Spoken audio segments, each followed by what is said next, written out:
ಸ್ನೇಹಿತರೆ ನಮಸ್ಕಾರ. S R classes YouTube ಚಾನಲ್ಗೆ ಸ್ವಾಗತ. ಸ್ನೇಹಿತರೆ, ಟಿಇಟಿ ವಿಷನ್ 120 ಪ್ಲಸ್ ಬ್ಯಾಚ್ ಕೋರ್ಸ್ನ ಭಾಗವಾಗಿ ಭೂಮಿ ನಮ್ಮ ಜೀವಂತ ಗ್ರಹ ಅನ್ನೋ ಪಾಠವನ್ನ ನಾವು ಈಗ ಅಭ್ಯಾಸ ಮಾಡ್ತಾ ಹೋಗೋಣ. ಈ ಒಂದು ಪಾಠದ ಅಭ್ಯಾಸದೊಂದಿಗೆ ಹಳೆಯ ಪ್ರಶ್ನೆ ಪತ್ರಿಕೆಯಲ್ಲಿ ಈ ಒಂದು ಪಾಠಕ್ಕೆ ಸಂಬಂಧಪಟ್ಟಂಗೆ ಯಾವೆಲ್ಲ ಪ್ರಶ್ನೆಗಳನ್ನ ಕೇಳಿದ್ರು ಅಂತ ಹೇಳಿ ಸಾಂದರ್ಭಿಕವಾಗಿ ನಿಮ್ಗೆ ಅಲ್ಲಿ ಹೇಳ್ತಾ ಹೋಗ್ತೀನಿ. ಮೊದಲಿಗೆ ಭೂಮಿ ನಮ್ಮ ಜೀವಂತ ಗ್ರಹ ಪಾಠದ ಬಗ್ಗೆ ನಾವು ನೋಡೋದಾದ್ರೆ, ಮೊದಲು ಭೂಮಿಯ ಬಗ್ಗೆ ಕೆಲವೊಂದು ಬೇಸಿಕ್ ಅಂಶಗಳನ್ನ ನಾವು ನೋಡೋಣ. ಭೂಮಿ ಸೂರ್ಯನಿಂದ ಮೂರನೇ ಗ್ರಹ ಅಂದ್ರೆ ಸ್ಥಾನದಲ್ಲಿ ಈ ಸೌರ ಪರಿವಾರದಲ್ಲಿ ಮೂರನೇ ಗ್ರಹ ಅಂತ ಹೇಳಿ ಹೇಳ್ತಾ ಹೋಗ್ತೀವಿ. ಇನ್ನು ಸೌರ ಪರಿವಾರದಲ್ಲಿರುವ ಎಲ್ಲಾ ಗ್ರಹಗಳಲ್ಲಿ ಭೂಮಿಯಲ್ಲಿ ಮಾತ್ರ ನಾವು ಜೀವಿಗಳ ವಾಸಸ್ಥಾನವನ್ನ ನೋಡ್ತಾ ಹೋಗ್ತೀವಿ. ಅದಕ್ಕೆ ಬಹುಮುಖ್ಯವಾದಂತಹ ಕಾರಣ ಏನು ಅಂತಂದ್ರೆ ಸೂರ್ಯ ಮತ್ತು ಭೂಮಿಯ ನಡುವಿನ ಅಂತರ, ಅದಾದ ನಂತರ ಭೂಮಿಯ ಮೇಲಿರುವ ಉಷ್ಣಾಂಶ. ಅಂದ್ರೆ ಉಳಿದೆಲ್ಲ ಗ್ರಹಗಳಿಗೆ ಹೋಲಿಕೆ ಮಾಡಿದ್ರೆ ಜೀವಿಗಳಿಗೆ ವಾಸ ಮಾಡ್ಲಿಕ್ಕೆ ಅನುಕೂಲಕರವಾದಂತಹ ಉಷ್ಣಾಂಶ ಎಲ್ಲಿದೆ ಅಂತಂದ್ರೆ ಈ ಭೂಮಿಯ ಮೇಲೆ ಇದೆ ಅಂತ ಹೇಳಿ ಹೇಳ್ಬೋದು. ಅದಾದ ನಂತರ ಭೂಮಿಯ ಮೇಲಿರುವಂತಹ ಅನಿಲಗಳು, ವಾತಾವರಣ ಮತ್ತು ಜಲಚಕ್ರ, ಈ ಎಲ್ಲಾ ಅಂಶಗಳಿಂದ ಭೂಮಿ ಮೇಲೆ ಜೀವಿಗಳು ವಾಸ ಮಾಡ್ಲಿಕ್ಕೆ ಅನುಕೂಲಕರ ವಾತಾವರಣ ಇರೋದ್ರಿಂದ ಇಲ್ಲಿ ವಾಸ ಮಾಡ್ತಾ ಇದ್ದಾವೆ. ಅದಾದ ನಂತರ ಭೂಮಿಯನ್ನ ನಾವು ಅನೇಕ ವಿಶಿಷ್ಟ ಹೆಸರುಗಳಿಂದ ಕರಿತಾ ಹೋಗ್ತೀವಿ. ಭೂಮಿ ಒಂದು ಜೀವಂತ ಗ್ರಹ ಅಂತ ಹೇಳ್ತೀವಿ, ಅದೊಂದು ವಿಶಿಷ್ಟ ಗ್ರಹ, ಅದರ ನಂತರ ಜಲಾವೃತ ಗ್ರಹ ಮತ್ತು ನೀಲಿ ಗ್ರಹ, ಈ ಎಲ್ಲಾ ಹೆಸರುಗಳಿಂದ ನಾವು ಭೂಮಿಯನ್ನ ಕರಿತಾ ಹೋಗ್ತೀವಿ. ಇನ್ನು ನಾವು ಬಹುಮುಖ್ಯ ಅಂಶಕ್ಕೆ ಬರೋದಾದ್ರೆ ಭೂಮಿಯ ಗಾತ್ರ, ಭೂಭಾಗ ಮತ್ತು ಜಲರಾಶಿಗಳ ಹಂಚಿಕೆಯನ್ನ ನಾವು ನೋಡೋದಾದ್ರೆ ಸೂರ್ಯನ ಪರಿವಾರದಲ್ಲಿ ಭೂಮಿ 5ನೇ ದೊಡ್ಡ ಗ್ರಹ, ಅಂದ್ರೆ ಗಾತ್ರದಲ್ಲಿ ಭೂಮಿ 5ನೇ ದೊಡ್ಡ ಗ್ರಹ ಅಂತ ಹೇಳಿ ಹೇಳ್ತೀವಿ. ಇನ್ನು ಭೂಮಿಯ ಒಂದು ಗಾತ್ರವನ್ನ ನಾವು ಬೇರೊಂದು ಗ್ರಹಕ್ಕೆ ಹೋಲಿಕೆ ಮಾಡೋದಾದ್ರೆ, ಫಾರ್ ಎಕ್ಸಾಂಪಲ್ ಭೂಮಿಯ ಉಪಗ್ರಹ ಯಾವುದು? ಚಂದ್ರ. ಈ ಚಂದ್ರನಿಗಿಂತ 4 ಪಟ್ಟು ವ್ಯಾಸದಲ್ಲಿ, ಅಂದ್ರೆ ಚಂದ್ರನಿಗಿಂತ ವ್ಯಾಸದಲ್ಲಿ 4 ಪಟ್ಟು ದೊಡ್ಡದಾಗಿದ್ರೆ ಸೂರ್ಯನಿಗಿಂತ 107 ಪಟ್ಟು ಚಿಕ್ಕದಾಗಿರೋದನ್ನ ನಾವು ನೋಡ್ತಾ ಹೋಗ್ತೀವಿ. ಇಲ್ಲಿ ಭೂಮಿ ಇದೆಯಲ್ಲ, ಚಂದ್ರನಿಗಿಂತ 4 ಪಟ್ಟು ದೊಡ್ಡದಾಗಿದ್ರೆ ಸೂರ್ಯನಿಗಿಂತ 107 ಪಟ್ಟು ಚಿಕ್ಕದಾಗಿದೆ. ಸೂರ್ಯನಿಗಿಂತ 107 ಪಟ್ಟು ಚಿಕ್ಕದಾಗಿದ್ರೆ ಚಂದ್ರನಿಗಿಂತ 4 ಪಟ್ಟು ದೊಡ್ಡದಾಗಿರೋದನ್ನ ನಾವು ನೋಡ್ತಾ ಹೋಗ್ತೀವಿ. ಅದಾದ ನಂತರ ಭೂಮಿಯ ಒಟ್ಟು ಭೌಗೋಳಿಕ ಕ್ಷೇತ್ರವನ್ನ ನಾವು ನೋಡೋಣ. ಭೂಮಿಯ ಒಟ್ಟು ಭೌಗೋಳಿಕ ಕ್ಷೇತ್ರ ಅಂದ್ರೆ ಫಾರ್ ಎಕ್ಸಾಂಪಲ್ ಇಲ್ಲಿ ನೋಡಿ, ಇಲ್ಲಿ ಇದು ಭೂಮಿದು, ಇದರ ಒಟ್ಟಾರೆ ಕ್ಷೇತ್ರ ಎಷ್ಟಿದೆ ಅಂತ ಹೇಳಿ ನಾವು ನೋಡೋದಾದ್ರೆ ಭೂಮಿಯ ಒಟ್ಟು ಭೌಗೋಳಿಕ ಕ್ಷೇತ್ರ ಬಂದ್ಬಿಟ್ಟು 510 ದಶಲಕ್ಷ ಚದರ ಕಿಲೋಮೀಟರ್. ಇಲ್ಲಿ ಬರುವಂತ ಡಾಟಾ ಬಹಳಷ್ಟು ಇಂಪಾರ್ಟೆಂಟ್. ಇದರ ಮೇಲೆ ಪ್ರಶ್ನೆ ಆಗಿರೋದನ್ನ ನಾನು ನಿಮಗೆ ಈಗ ಮುಂದಿನ ಸ್ಲೈಡ್ ಅಲ್ಲಿ ತೋರಿಸ್ತಾ ಹೋಗ್ತೀನಿ. ಭೂಮಿಯ ಒಟ್ಟು ಭೌಗೋಳಿಕ ಕ್ಷೇತ್ರ ಎಷ್ಟು? 510 ದಶಲಕ್ಷ ಚದರ ಕಿಲೋಮೀಟರ್. ಅದರಲ್ಲಿ 361 ದಶಲಕ್ಷ ಚದರ ಕಿಲೋಮೀಟರ್ ಅಂದ್ರೆ ಶೇಕಡವಾರು 70.78ರಷ್ಟು ನೀರಿನಿಂದ ಆವೃತವಾಗಿದೆ. ಅಂದ್ರೆ ಇಲ್ಲಿ ಒಟ್ಟಾರೆಯಾಗಿ ಇದು 510 ದಶಲಕ್ಷ ಚದರ ಕಿಲೋಮೀಟರ್ ಅಂತ ಏನ್ ಹೇಳಿದ್ವಲ್ಲ, ಇದು ಒಟ್ಟಾರೆಯಾಗಿ 510 ದಶಲಕ್ಷ ಚದರ ಕಿಲೋಮೀಟರ್ ಆದ್ರೆ ಅದರಲ್ಲಿ ಜಲದ ಪ್ರಮಾಣ ಎಷ್ಟಂದ್ರೆ ಈ ನೀರಿನಿಂದ ಆವೃತವಾಗಿರೋದೆಷ್ಟು? 361 ದಶಲಕ್ಷ ಚದರ ಕಿಲೋಮೀಟರ್ ಅಂತ ಹೇಳಿ ನಾವು ಹೇಳ್ತಾ ಹೋಗ್ತೀವಿ. ಅದಾದ ನಂತರ ಇನ್ನು ಉಳಿದಿದ್ದು ಯಾವುದು? ಭೂಭಾಗ ಉಳಿಯುತ್ತೆ. ಭೂಭಾಗ ಎಷ್ಟು ಉಳಿದಿದೆ? 149 ದಶಲಕ್ಷ ಚದರ ಕಿಲೋಮೀಟರ್. ಭೂಭಾಗ ಉಳಿದಿರೋದೆಷ್ಟು? 149 ದಶಲಕ್ಷ ಚದರ ಕಿಲೋಮೀಟರ್. ಅಂದ್ರೆ ಶೇಕಡ ಪ್ರಮಾಣ 29.22ರಷ್ಟು ನಾವು ಭೂಭಾಗವನ್ನ ನೋಡ್ತಾ ಹೋಗ್ತೀವಿ. ಈ ಒಂದು ಅಂಶದ ಮೇಲೆ ಪ್ರಶ್ನೆ ಆಗಿದೆ. ಇಲ್ಲಿ ನಾವು ಅದನ್ನ ಸಿಂಪ್ಲಿಫೈ ಆಗಿ, ಅಂದ್ರೆ ಇಷ್ಟು ನಾವು ನೋಟ್ಸ್ ಬರೆಯಕ್ಕೆ ಒಂದು ಕಷ್ಟ ಆದ್ರೆ ಒಂದೇ ಲೈನ್ ಅಲ್ಲಿ ನಾವು ನೆನ್ಪಿಟ್ಕೊಳ್ಳೋದೇನಂತಂದ್ರೆ 361 ಪ್ಲಸ್ 149 ದಶಲಕ್ಷ ಚದರ ಕಿಲೋಮೀಟರ್ ಇಸ್ಕೊಟ್ಟು 510 ದಶಲಕ್ಷ ಚದರ ಕಿಲೋಮೀಟರ್ ಆಗುತ್ತೆ. 361 ಅನ್ನೋದು ಒಟ್ಟು ನೀರಿನಿಂದ ಆವೃತವಾಗಿರುವಂತಹ ಭಾಗ, 149 ದಶಲಕ್ಷ ಚದರ ಕಿಲೋಮೀಟರ್ ಭೂಭಾಗ. ಅದನ್ನ ನಾವು ಶೇಕಡವಾರು ನೋಡೋದಾದ್ರೆ 70.78ರಷ್ಟು ನೀರಿನಿಂದ ಆವೃತವಾಗಿದ್ರೆ 29.22ರಷ್ಟು ಭೂಭಾಗದಿಂದ ಆವೃತವಾಗಿದೆ. ಅವೆರಡು ಸೇರಿದ್ರೆ ಒಟ್ಟಾರೆ ಭೌಗೋಳಿಕ ಕ್ಷೇತ್ರ ಅಂತ ಹೇಳಿ ನಾವು ಈ ರೀತಿ ಸಿಂಪ್ಲಿಫೈ ಆಗಿ ಮಾಡ್ಕೊಂಡಿರೋದನ್ನ ನಾವು ನೋಡಬಹುದು. ಇನ್ನು ನಾವು ಈ ಕ್ಷೇತ್ರವಾರು ಅನುಪಾತದಲ್ಲಿ ನಾವು ನೋಡೋದಾದ್ರೆ ಭೂಕ್ಷೇತ್ರ ಬಂದ್ಬಿಟ್ಟು ಒಂದು ಪಟ್ಟು ಇದ್ರೆ ಅದರ 2.43ರಷ್ಟು ಏನ್ ನೋಡ್ತೀವಿ ನಾವು? ಜಲರಾಶಿಯನ್ನ ನೋಡ್ತಾ ಹೋಗ್ತೀವಿ. ಅಂದ್ರೆ ಅನುಪಾತದಲ್ಲಿ ನಾವು ನೋಡೋದಾದ್ರೆ ಅನುಪಾತ 1ರಷ್ಟು ಎಷ್ಟಿದೆ? ಭೂಭಾಗ ಇದ್ರೆ 2.43ರಷ್ಟು ಏನಿದೆ? ಜಲರಾಶಿಯನ್ನ ನಾವು ನೋಡ್ತಾ ಹೋಗ್ತೀವಿ. ಈ ರೀತಿ ನಾವು ನೋಡ್ಬೋದು.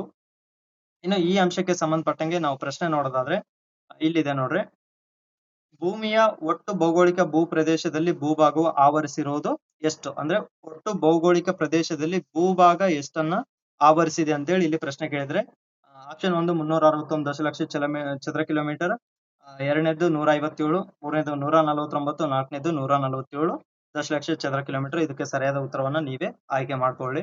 ಈಗಾಗಲೇ ನಾನು ಹೇಳಿದ್ದೆ. ಅದಾದ ನಂತರ ನಾವು ಭೂಮಿಯ ಆಕಾರವನ್ನ ನಾವು ನೋಡೋದಾದ್ರೆ, ಭೂಮಿಯ ಆಕಾರ ಬಂದ್ಬಿಟ್ಟು ಭೂಮ್ಯಾಕಾರ ಅಥವಾ ಜಿಯಾಡ್ ಆಕಾರ ಅಂತೇಳಿ ಕರಿತಾ ಹೋಗ್ತೀವಿ. ಈ ಒಂದು ಅಂಶದ ಮೇಲೆ ಕೂಡ ಪ್ರಶ್ನೆ ಬಂದಿರೋದನ್ನ ನಾವು ನೋಡ್ತಾ ಹೋಗ್ತೀವಿ. ನಾನು ಆಗ್ಲೇ ಹೇಳಿದೆ, ಇದೊಂದು ಬಹಳಷ್ಟು ಇಂಪಾರ್ಟೆಂಟ್ ಪಾಯಿಂಟ್ಸ್ ಅಂತೇಳಿ ಹೇಳ್ಬೋದು. ಈ ಭೂಮ್ಯಾಕಾರ ಮತ್ತು ಜಿಯಾಡ್ ಆಕಾರ ಯಾಕೆ ಬಂತು, ಯಾವ ಕಾರಣದಿಂದ ಅದನ್ನ ಜಿಯಾಡ್ ಆಕಾರ ಅಥವಾ ಭೂಮ್ಯಾಕಾರ ಅಂತ ಕರಿತೀವಿ ಅಂತಂದ್ರೆ, ಭೂಮಿಯು ಧ್ರುವಗಳ ಬಳಿ ಸ್ವಲ್ಪ ಚಪ್ಪಟೆಯಾಗಿದ್ದು ಸಮಭಾಜಕ ವೃತ್ತದ ಬಳಿ ಉಬ್ಬಿದಂತಿದೆ. ಅಂದ್ರೆ ಇಲ್ಲಿ ನಾವು ಧ್ರುವ ಮತ್ತು ಸಮಭಾಜಕ ವೃತ್ತವನ್ನ ನಾವು ನೋಡ್ಬೇಕಾಗುತ್ತೆ. ಫಾರ್ ಎಕ್ಸಾಂಪಲ್, ನಾವೆಲ್ಲ ಇಮ್ಯಾಜಿನೇಷನ್ ಮಾಡ್ಕೊಂಡಿದ್ದು ನಮ್ಮ ಎಕ್ಸ್ಪೆಕ್ಟೇಷನ್ ಪ್ರಕಾರ ಭೂಮಿ ಈ ತರ ಇದೆ ಎಂದು, ಬಟ್ ವಾಸ್ತವವಾಗಿ ಅದು ಈ ರೀತಿ ಇರೋದನ್ನ ನಾವು ನೋಡ್ತಾ ಹೋಗ್ತೀವಿ. ಇಲ್ಲಿ ನಾವು ಸಮಭಾಜಕ ವೃತ್ತ ಅಂತೇಳಿ ಈ ಒಂದು ಮಧ್ಯಭಾಗ ಅಂದ್ರೆ ಭೂಮಿಯನ್ನ ನಾವು ಎರಡು ಭಾಗಗಳಾಗಿ ವಿಂಗಡಣೆ ಮಾಡಿದಾಗ ಸಮಭಾಜಕ ವೃತ್ತ ಇಲ್ಲಿ ಬರುತ್ತೆ. ಅದಾದ ನಂತರ ಧ್ರುವಗಳಂತೇಳಿ, ಇದು ಉತ್ತರ ಧ್ರುವ, ಇದು ದಕ್ಷಿಣ ಧ್ರುವ. ಈಗ ಸಮಭಾಜಕ ವೃತ್ತದ ಬಳಿ ಭೂಮಿ ಉಬ್ಬಿದಂತೆ ಕಾಣುತ್ತೆ, ಧ್ರುವಗಳ ಬಳಿ ಏನಾಗಿದೆ, ಅದು ಚಪ್ಪಟೆಯಾಗಿದೆ. ಸೊ ಈ ಎರಡು ಅಂಶಗಳಿಂದ ನಮ್ಗೆ ಏನ್ ಗೊತ್ತಾಗುತ್ತೆ ಅಂದ್ರೆ, ಇಲ್ಲಿರೋ ವ್ಯತ್ಯಾಸ, ಸಮಭಾಜಕ ವೃತ್ತದ ಅಳತೆಗೂ ವ್ಯಾಸಕ್ಕೂ ಮತ್ತೆ ಧ್ರುವದ ವ್ಯಾಸಕ್ಕೂ ಕೂಡ ವ್ಯತ್ಯಾಸ ಇದೆ ಕಿಲೋಮೀಟರ್ಗಳಲ್ಲಿ. ಸೊ 42 ಕಿಲೋಮೀಟರ್ ವ್ಯತ್ಯಾಸ ಕಂಡು ಬರುತ್ತೆ, ನಿಮ್ಗೆ ಮುಂದೆ ಡಾಟಾ ಸಿಗುತ್ತೆ. ಸೊ ಈ ಎರಡು ಅಂಶಗಳಿಂದ ಏನಾಗುತ್ತೆ, ನಮ್ಗೆ ಭೂಮಿ ಜಿಯಾಡ್ ಆಕಾರದಲ್ಲಿದೆ ಅಥವಾ ಭೂಮ್ಯಾಕಾರದಲ್ಲಿದೆ ಅಂತೇಳಿ ನಾವು ಒಂದು ಕ್ಲಾರಿಫಿಕೇಶನ್ಗೆ ಬರ್ತಾ ಹೋಗ್ತೀವಿ. ಈಗ ನಾವಿಲ್ಲಿ ನೋಡ್ಬೋದು, ಇದು ಕೂಡ ಬಹಳಷ್ಟು ಇಂಪಾರ್ಟೆಂಟ್, ಇದ್ರ ಮೇಲೆ ಕೂಡ ಕ್ವಶನ್ ಆಗಿರೋದನ್ನ ನಾವು ನೋಡ್ಬೋದು. ಭೂಮಿಯು ಸಮಭಾಜಕ ವೃತ್ತದ ವ್ಯಾಸ ಅಂದ್ರೆ, ಇಲ್ಲಿ ನಾವು ಸಮಭಾಜಕ ವೃತ್ತ ಅಂತೇಳಿ ಯಾವ್ದನ್ನ ಕರಿತೀವಿ,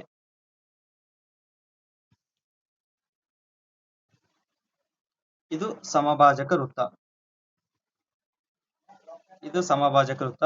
ಈ ಸಮಭಾಜಕ ವೃತ್ತದ ವ್ಯಾಸ ಮತ್ತು ಧ್ರುವದ ವ್ಯಾಸವನ್ನ ನಾವು ನೋಡೋದಾದ್ರೆ, ಸಮಭಾಜಕ ವೃತ್ತದ ವ್ಯಾಸ ಬಂದ್ಬಿಟ್ಟು 12,756 ಕಿಲೋಮೀಟರ್ ಇತ್ತು. ಧ್ರುವೀಯ ವೃತ್ತದ ವ್ಯಾಸ ಬಂದ್ಬಿಟ್ಟು 12,714 ಕಿಲೋಮೀಟರ್ ಇದೆ. ಅಂದ್ರೆ ಸಮಭಾಜಕ ವೃತ್ತದ ವ್ಯಾಸಕ್ಕೂ ಧ್ರುವೀಯ ವೃತ್ತದ ವ್ಯಾಸಕ್ಕೂ ಕೂಡ ಎಷ್ಟು ಕಿಲೋಮೀಟರ್ ವ್ಯತ್ಯಾಸ ಇದೆ, 42 ಕಿಲೋಮೀಟರ್ ವ್ಯತ್ಯಾಸ ಇದೆ. ಅಂದ್ರೆ ಸಮಭಾಜಕ ವೃತ್ತದಲ್ಲಿ ಜಾಸ್ತಿ ಉದ್ದವಾಗಿದ್ದು, ಧ್ರುವೀಯ ಬಳಿ ಅದರ ಒಂದು ವ್ಯಾಸ ಕಡಿಮೆ ಆಗ್ತಾ ಹೋಗುತ್ತೆ. ಸೊ ಹಾಗಾಗಿ ನಾವೇನಂತ ಕರಿತೀವಿ, ಸಮಭಾಜಕ ವೃತ್ತದ ಬಳಿ ಭೂಮಿ ಉಬ್ಬಿದಂತಿದೆ ಅಂತೇಳಿ ಆ ಒಂದು ಅಂಶಕ್ಕೆ ಬರ್ತೀವಿ. ಇನ್ನು ಅದಾದ ನಂತರ ಈ ಒಂದು ಸಮಭಾಜಕ ವೃತ್ತದ ಸುತ್ತಳತೆಯನ್ನ ನಾವು ನೋಡೋದಾದ್ರೆ, ಅಂದ್ರೆ ಈಗ ನಾವು ಇಲ್ಲಿ ಕೇವಲ ಒಂದು ಏನು ವ್ಯಾಸವನ್ನ ನಾವು ಗಮನಿಸಿದಾಗ, ವ್ಯಾಸ ಈ ಭಾಗದಿಂದ ಈ ಭಾಗ ಅಂತ ಕರಿತೀವಿ. ಆದ್ರೆ ಇದನ್ನ ನಾವು ಒಂದ್ ರೌಂಡ್ ಸುತ್ತಳತೆ ಮಾಡಿದಾಗ, ಆ ಒಂದು ಸುತ್ತಳತೆ ಮಾಡಿದಾಗ ಇಲ್ಲಿ ಬರುವಂತಹ ವ್ಯತ್ಯಾಸ ಎಷ್ಟಾಗುತ್ತೆ ಅಂದ್ರೆ, ಇದರ ಒಂದು ಅಳತೆ ಎಷ್ಟಾಗುತ್ತೆ ಅಂತಂದ್ರೆ 40,076 ಕಿಲೋಮೀಟರ್ ಆಗುತ್ತೆ. ಅಂದ್ರೆ ಸಮಭಾಜಕ ವೃತ್ತದ ಸುತ್ತಳತೆ ಎಷ್ಟಾಗುತ್ತೆ, 40,076 ಕಿಲೋಮೀಟರ್ ಆಗುತ್ತೆ.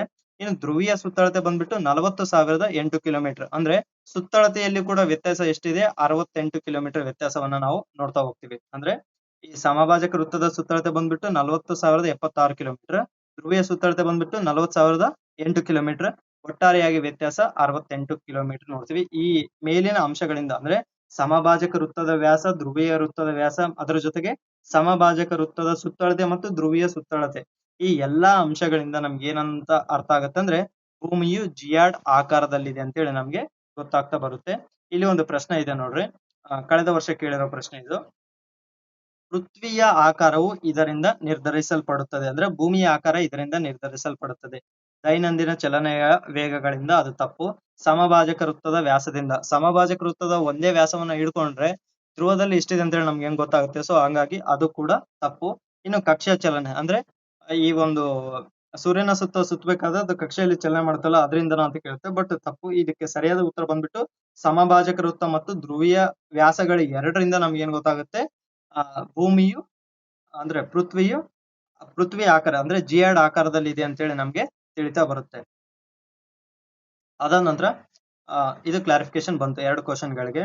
ಅದಾದ ನಂತರ ನೆಕ್ಸ್ಟ್ ಬಂದ್ಬಿಟ್ಟು ಭೂಭಾಗಗಳು ಅಂದ್ರೆ ಈ ಒಂದು ಒಟ್ಟಾರೆ ಭೂಮಿಯಲ್ಲಿರುವಂತಹ ಖಂಡಗಳನ್ನ ನಾವು ನೋಡೋದಾದ್ರೆ 7 ಖಂಡಗಳು: ಏಷ್ಯಾ ಖಂಡ, ಆಫ್ರಿಕಾ ಖಂಡ, ಉತ್ತರ ಅಮೆರಿಕ ಖಂಡ, ದಕ್ಷಿಣ ಅಮೆರಿಕ, ಅಂಟಾರ್ಕ್ಟಿಕಾ, ಯುರೋಪ್ ಮತ್ತು ಆಸ್ಟ್ರೇಲಿಯಾ. ಒಟ್ಟಾರೆ 7 ಖಂಡಗಳನ್ನ ನೋಡ್ತೀವಿ. ಅದರಲ್ಲಿ ಅತ್ಯಂತ ದೊಡ್ಡ ಖಂಡ ಯಾವುದು, ಇದು ಸೀರಿಯಲ್ ಆಗಿದೆ. 1ನೇ ಅತಿ ದೊಡ್ಡ ಖಂಡ ಏಷ್ಯಾ, 2ನೇ ಅತಿ ದೊಡ್ಡ ಖಂಡ ಆಫ್ರಿಕಾ, 3ನೇದು ಉತ್ತರ ಅಮೆರಿಕ. ಈ ರೀತಿ ಆರ್ಡರ್ ವೈಸ್ ಇದೆ, ನೀವು ಕೂಡ ಇದನ್ನ ನೋಡ್ಕೋಬಹುದು. ಒಂದ್ ವೇಳೆ ಮುಂದೆ ಪ್ರಶ್ನೆ ಎರಡನೇ ಅತಿ ದೊಡ್ಡ ಖಂಡ ಯಾವ್ದು ಅಂತಾದ್ರೂ ಕೇಳ್ಬೋದು, ಮೂರನೇ ಅತಿ ದೊಡ್ಡ ಖಂಡ ಯಾವ್ದು ಅಂತ ಕೇಳ್ಬೋದು. ಈ ರೀತಿ ಕೇಳೋ ಸಾಧ್ಯತೆ ಇರುತ್ತೆ. ಸೊ ಇದೊಂದು ಆರ್ಡರ್ ವೈಸ್ ಇದೆ, ಆರ್ಡರ್ ನ ನೀವು ನೋಡ್ಕೋಬಹುದು. ಅತಿ ದೊಡ್ಡ ಖಂಡ ಬಂದ್ಬಿಟ್ಟು ಏಷ್ಯಾ ಖಂಡ, ಅತಿ ಚಿಕ್ಕ ಖಂಡ ಬಂದ್ಬಿಟ್ಟು ಆಸ್ಟ್ರೇಲಿಯಾ ಖಂಡ ನಾವು ನೋಡ್ಬೋದು. ಅದಾದ ನಂತರ ಜಲರಾಶಿಯನ್ನ ನಾವು ನೋಡೋದಾದ್ರೆ, ಜಲರಾಶಿ ಬಂದ್ಬಿಟ್ಟು 4 ಮಹಾಸಾಗರಗಳಾಗಿ ವಿಂಗಡಣೆ ಮಾಡ್ತೀವಿ. ಭೂಮಿಯ ಮೇಲಿರೋ ಒಟ್ಟು ಜಲರಾಶಿಯನ್ನ 4 ಭಾಗಗಳಾಗಿ ವಿಂಗಡಣೆ ಮಾಡ್ತೀವಿ. ಅದು ಮೊದಲನೇದು ಪೆಸಿಫಿಕ್ ಸಾಗರ, ಎರಡನೇದು ಅಟ್ಲಾಂಟಿಕ್ ಸಾಗರ, ಮೂರನೇದು ಹಿಂದೂ ಮಹಾಸಾಗರ, ನಾಲ್ಕನೇದು ಆರ್ಕ್ಟಿಕ್ ಸಾಗರ. ಇದು ಕೂಡ ಆರ್ಡರ್ ವೈಸ್ ಇದೆ, ಇದನ್ನು ಕೂಡ ನೀವು ನೋಡ್ಕೋಬೇಕಾಗುತ್ತೆ. ಇದರಲ್ಲಿ ಅತ್ಯಂತ ದೊಡ್ಡ ಮತ್ತು ಅತಿ ಹೆಚ್ಚು ಆಳವಾಗಿರುವಂತಹ ಮಹಾಸಾಗರ ಯಾವುದು ಅಂದ್ರೆ ಪೆಸಿಫಿಕ್ ಮಹಾಸಾಗರ ಅಂತ ಹೇಳಿ ಕರಿತಾ ಹೋಗ್ತೀವಿ. ಅದಾದ ನಂತರ ಅತ್ಯಂತ ಚಿಕ್ಕ ಸಾಗರ ಯಾವುದು ಮತ್ತೆ ಕಡಿಮೆ ಆಳ ಹೊಂದಿರೋದು ಯಾವ್ದು ಅಂತಂದ್ರೆ ಆರ್ಕ್ಟಿಕ್ ಸಾಗರ ಅಂತ ಹೇಳಿ ನಾವು ನೋಡ್ತಾ ಹೋಗ್ತೀವಿ. ಅದ ನಂತರ ಭೂಮಿಯನ್ನ ನಾವು 2 ಭಾಗಗಳಾಗಿ ವಿಂಗಡಣೆ ಮಾಡ್ತಾ ಹೋಗ್ತೀವಿ, ಅಂದ್ರೆ ಉತ್ತರ ಗೋಳಾರ್ಧ ಮತ್ತು ದಕ್ಷಿಣ ಗೋಳಾರ್ಧ. ಈ ಉತ್ತರ ಗೋಳಾರ್ಧದಲ್ಲಿ ಭೂಭಾಗ ಎಷ್ಟಿದೆ, ಜಲರಾಶಿ ಎಷ್ಟಿದೆ, ಮತ್ತು ದಕ್ಷಿಣ ಗೋಳಾರ್ಧದಲ್ಲಿ ಭೂಭಾಗ ಎಷ್ಟಿದೆ ಮತ್ತು ಜಲಭಾಗ ಎಷ್ಟಿದೆ, ಒಂದು ಪ್ಯಾರವನ್ನ ನಾವು ಕೇವಲ ಜಸ್ಟ್ ಒಂದು ಪಿಕ್ಚರ್ ಮೂಲಕ ನಾವು ಡ್ರಾ ಮಾಡ್ಕೊಂಡಾಗ ಇದು ಬಹಳಷ್ಟು ದಿನಗಳವರೆಗೂ ನೆನಪಿರುತ್ತೆ. ಒಂದು ನಾವು ಜಸ್ಟ್ ಈ ರೀತಿ ನಾವು ಒಂದು ನೋಟ್ಸ್ ಅಲ್ಲಿ ಪ್ರಿಪೇರ್ ಮಾಡ್ಕೊಂಡಾಗ ಇದು ನೋಡಿದ ತಕ್ಷಣ ಆ ಪ್ಯಾರಾದಲ್ಲಿ ಏನಿದೆ ಆ ಎಲ್ಲಾ ಅಂಶಗಳು ಒಂದರಲ್ಲೇ ಗೊತ್ತಾಗ್ತಾ ಬರುತ್ತೆ.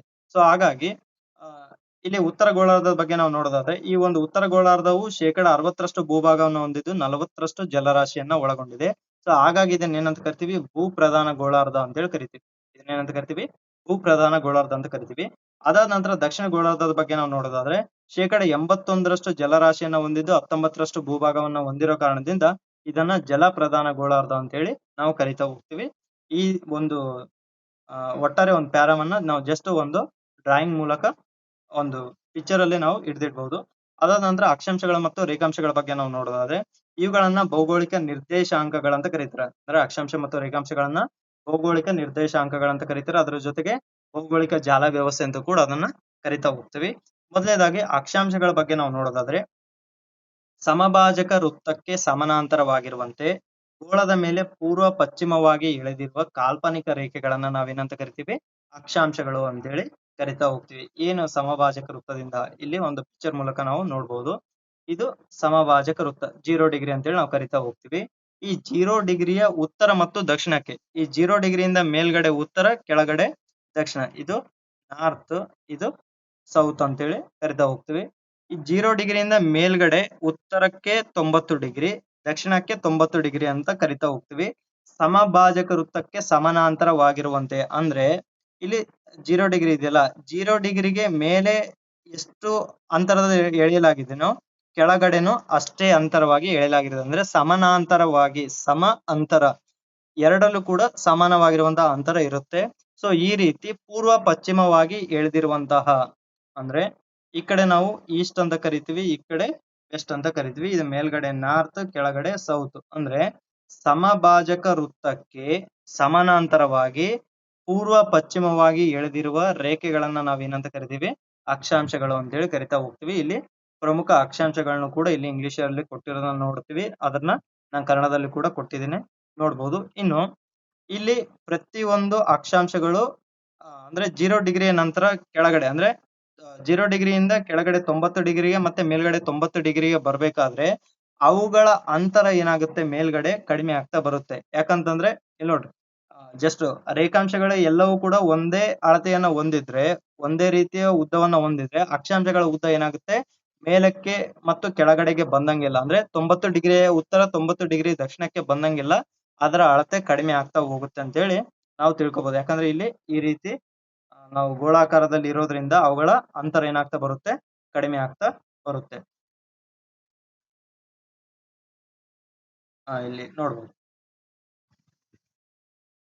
ಸಾರಿ, 0 ಡಿಗ್ರಿಯಿಂದ ಉತ್ತರಕ್ಕೆ 90 ಡಿಗ್ರಿ ಮತ್ತು ದಕ್ಷಿಣಕ್ಕೆ 90 ಡಿಗ್ರಿ ಅಕ್ಷಾಂಶಗಳಿವೆ. 0 ಡಿಗ್ರಿಯ ನಂತರ ಉತ್ತರಕ್ಕೆ ಮತ್ತು ದಕ್ಷಿಣಕ್ಕೆ ಅಕ್ಷಾಂಶದ ವರ್ತುಲಗಳು ಚಿಕ್ಕದಾಗ್ತಾ ಬರುತ್ತೆ. ಅಂದ್ರೆ 0 ಡಿಗ್ರಿಯ ನಂತರ ಉತ್ತರಕ್ಕೆ ಹೋಗ್ಲಿ, 0 ಡಿಗ್ರಿಯ ನಂತರ ದಕ್ಷಿಣಕ್ಕೆ ಬಂದ್ರೆ ಅದರ ವರ್ತುಲಗಳು, ಅಂದ್ರೆ ಅದರ ಸುತ್ತಳತೆ ಏನಾಗ್ತಾ ಬರುತ್ತೆ, ಕಡಿಮೆ ಆಗ್ತಾ ಬರುತ್ತೆ. ಯಾಕಂತಂದ್ರೆ ಅಲ್ಲಿ ನಾವು ಎಲ್ಲಾ ಧ್ರುವಗಳಲ್ಲಿ ಹೋಗಿ ಸೇರೋದನ್ನ ನಾವು ನೋಡ್ತಾ ಹೋಗ್ತೀವಿ.